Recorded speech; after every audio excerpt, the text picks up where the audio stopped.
Assalamualaikum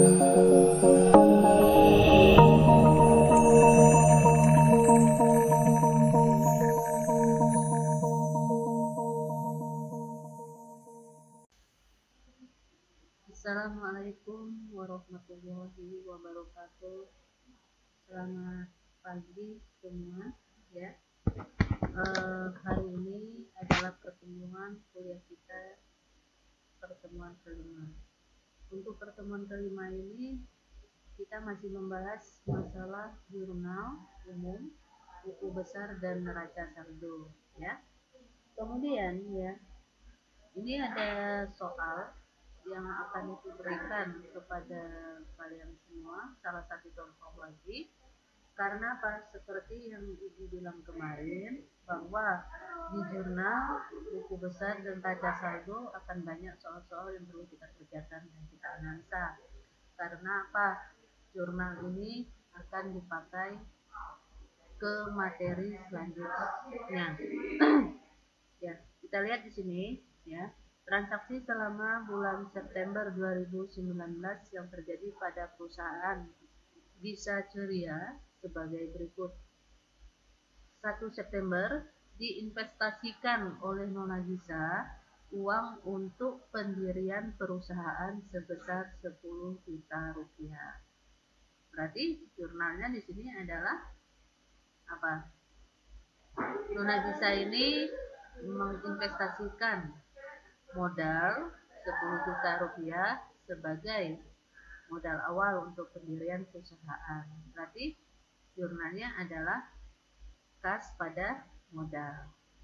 Kas jadi bertambah berupa uang tunai sebesar 10 juta rupiah, kemudian diletakkan di sisi debit, dan modal juga bertambah sebesar 10 juta rupiah berada di sisi kredit.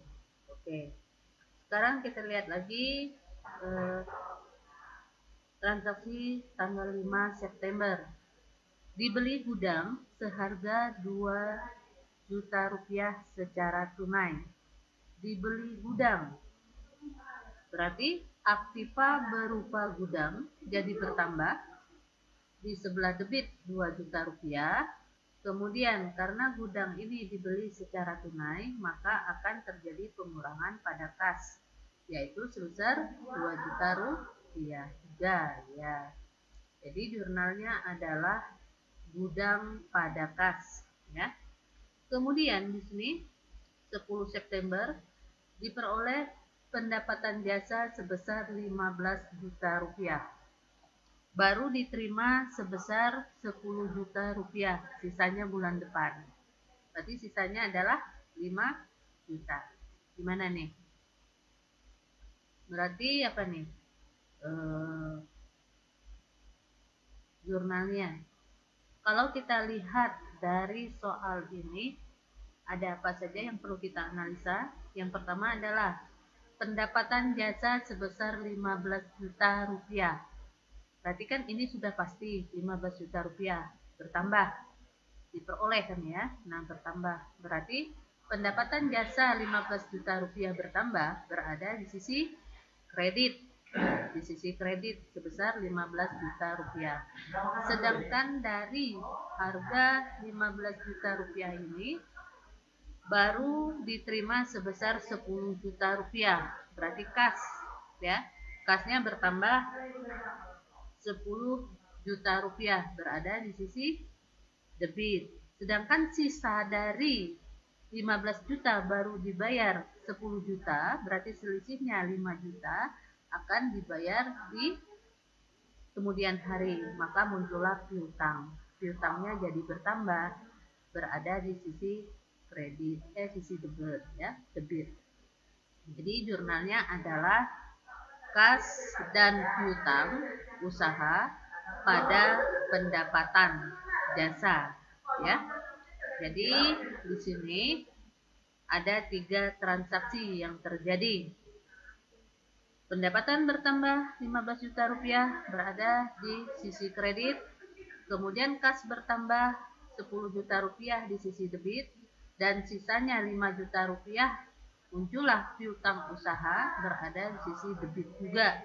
yaitu 5 juta rupiah. Oke, itu. Jadi ada 3 transaksi di sini. Kemudian tanggal 15 September dibayar beban iklan sebesar Rp200.000, ya, dibayar beban iklan. Berarti beban iklan bertambah di sisi debit Rp200.000, kemudian kasnya jadi berkurang sebesar Rp200.000 juga berada di kredit. Jadi jurnalnya adalah beban iklan pada kas masing-masing Rp200.000.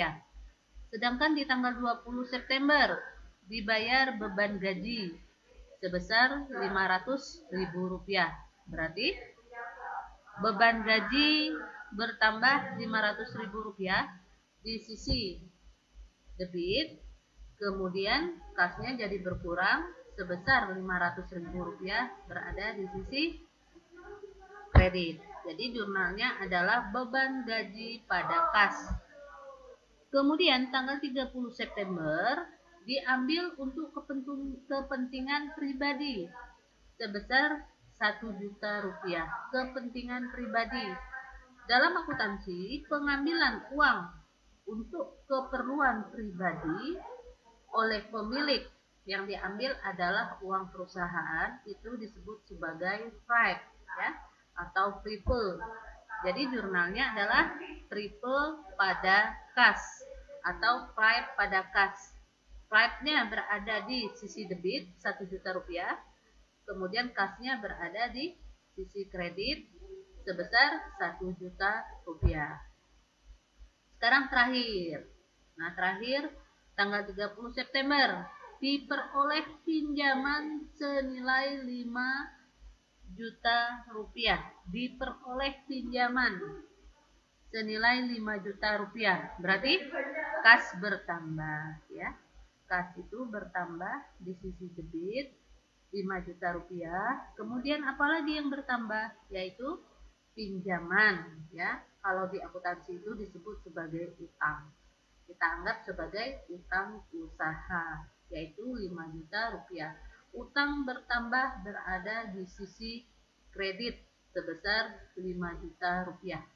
Jadi jurnal tanggal 30 itu adalah kas pada utang usaha.